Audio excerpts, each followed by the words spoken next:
Alors, je partage avec vous 10 techniques pour lire des gens comme un pro. C'est pas difficile, hein? Vous faites un peu attention, vous y parviendrez. Savoir décrypter ce qui nous entoure est une compétence précieuse, tant dans le milieu professionnel que dans la sphère personnelle.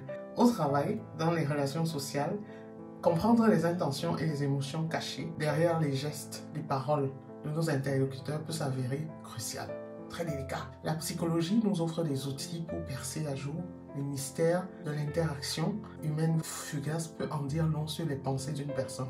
Faites attention aux bras croisés, langage non verbal, signe potentiel de réserve ou à un sourire authentique qui illumine tout le visage révélant une joie sincère. Le langage corporel donne beaucoup d'indices.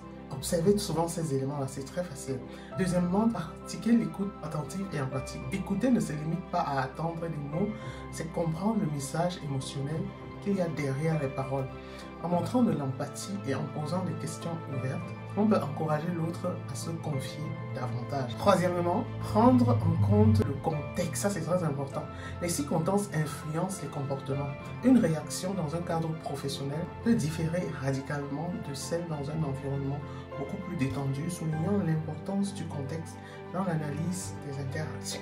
Quatrièmement, il faut identifier les émotions universelles. Les émotions de base sont un langage commun à l'humanité. Un sourire véritable crée des rides autour des yeux, tandis qu'un sourire forcé ne mobilise que les muscles de la bouche. Alors cinquièmement, observez les changements de comportement. Un changement soudain, comme un détour du regard, peut signaler une gêne ou une réticence. Ces indices peuvent révéler des sentiments non exprimés ou des inconforts. Sixièmement, utilisez la technique du mirroring. Refléter subtilement les gestes de la posture de votre interlocuteur peut renforcer le lien de confiance et de compréhension.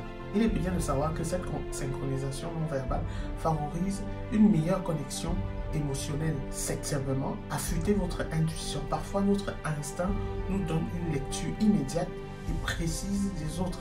Combiner cette intuition avec l'observation consciente des signaux non-verbaux enrichit la compréhension des interactions. Huitièmement, analyser les émotions, les besoins derrière chaque comportement. Il faut savoir que derrière chaque comportement se cachent des désirs et des peurs.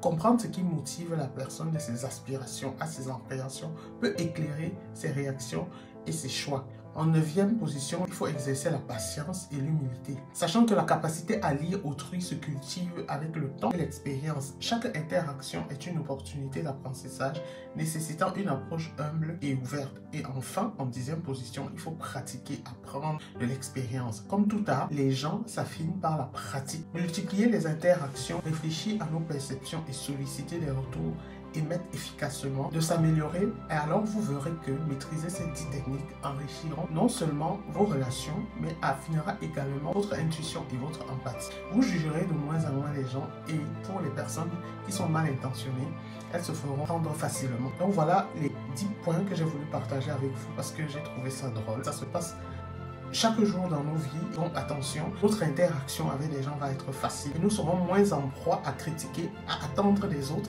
sachant que même si de bouche ils nous ont affirmé quelque chose, nous savons très bien que dans leur langage non verbal, en fait, ils ont dit ce qu'ils n'ont pas pu dire avec les mots. Donc voilà ce que je voulais partager avec vous. Merci d'avoir suivi ma vidéo et à plus tard.